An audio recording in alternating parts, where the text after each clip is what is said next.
Hey everybody, it's Janice with Creating Through Chaos, and today we're going to make a super cute fall sign slash shelf sitter.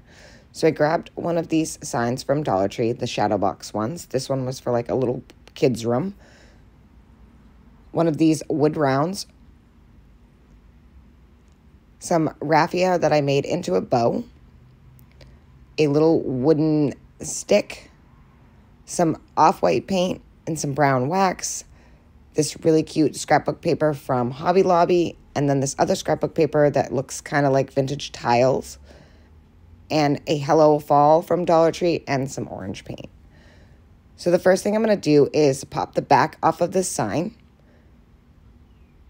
and then I am going to peel the paper off of the frame of it, and then I'll use a little bit of sandpaper to get the rest of that off.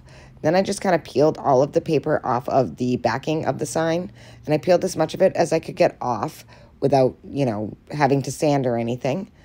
And then what I couldn't get off, I just sprayed with a water bottle and saturated it and then let it sit for a second, and then I just took a scraper and scraped off all of the paper. And then once I had it all scraped off, I wiped it down with a baby wipe, and then I let it dry, and then I was able to use it as just a plain surface. Normally I wouldn't mind it being on there, but this one kind of peeled up when I pulled the backing off, and also I had an issue with the color of it because I'm going to use a white scrapbook paper, and I didn't want that bright green to show through on the scrapbook paper. So as you can see, it scraped off really easily, and then I just wiped it off, and then I'm just going to let it dry. I actually used my heat gun to dry off the rest of it so that it wasn't wet when I put my scrapbook paper on. So here it is all clean. I'm going to set that aside, and I'm going to use my brown wax, and I'm going to stain the frame with the brown wax. So I'm basically just going to wipe it on there, and then I use a baby wipe to wipe it all back off so that it's nice and stained and there isn't a lot of excess on there.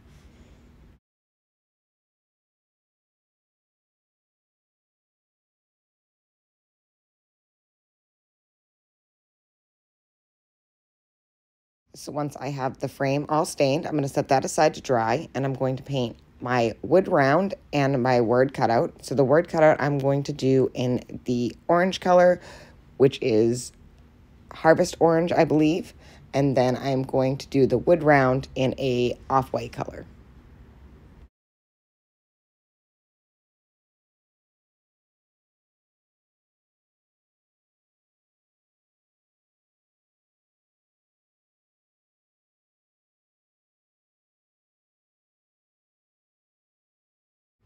Once those are dry, I'm going to take that scrapbook paper that kind of looks like a vintage wall tile, and I'm going to lay it on top of my wood round and just kind of press around the edge of the top circle of the round. And as you can see, it made an impression on the paper, so I'm going to cut that out. And then I am going to take the backing, and I'm going to lay that onto the scrapbook paper with the pumpkins on it. I'm going to draw a line, and I'm going to cut both of those out.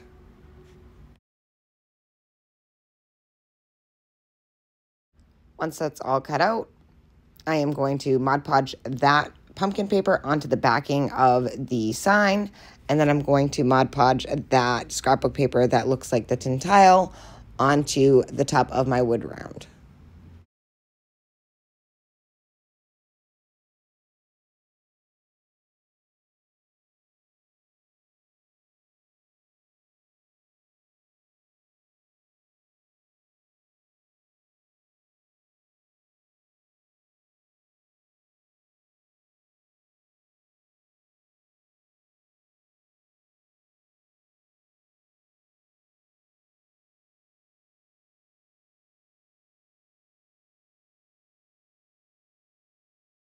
So once they were both Mod Podged on, as you can see, the scrapbook paper that looks like the tile has like this shiny look to it. So I didn't want it to be super shiny because that's not what this project is about. I took some of the same off-white paint that I painted the wood round with, and I just painted that right over the top of the tile. And this kind of gave it like a duller look and not so shiny and sparkly. So next I'm going to take the backing, and I'm going to hot glue that right back into the frame.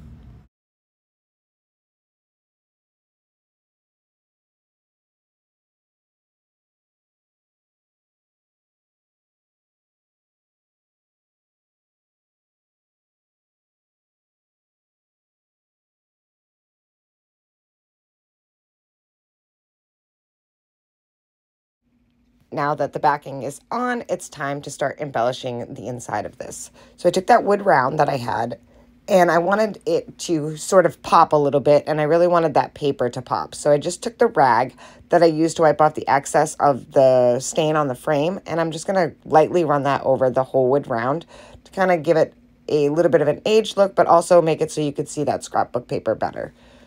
So I'm going to hot glue that right into the bottom center.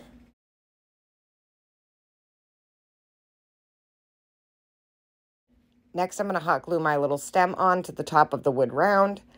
Then I'm going to add a little bit of Spanish moss on top of that. So after I add the Spanish moss, I am going to add a bow. And I'm going to do this in 3 layers. So the first thing I did was make a raffia bow out of orange raffia. Then I took some pumpkin ribbon that I had, and I just made a couple of loops with that. And I added that on top of the raffia bow. And then on the top of that, I added a twine bow. And I just kind of did this in 3 layers, just kind of give it a different look and add a little bit of different textures to it and give it some dimension. And here you can see this is where I add the pumpkin ribbon, and I just did 2 loops on either side. And then I'm going to add the twine ribbon on top of that. And I think this just turned out so super cute. And how adorable is that bow? And you can see the pumpkin popping through. Next, I'm going to take that Hello Fall that we had painted earlier, and I'm going to hot glue that right to the center of my pumpkin. And I think the Hello Fall was the perfect pop of color for the pumpkin. I think this turned out so super cute. I ended up adding a button to the bow at the end, and I think that was the perfect final touch. I hope you enjoyed this project. Thank you so much for watching. I hope it inspires you to make one. And as always, don't forget to spread the chaos.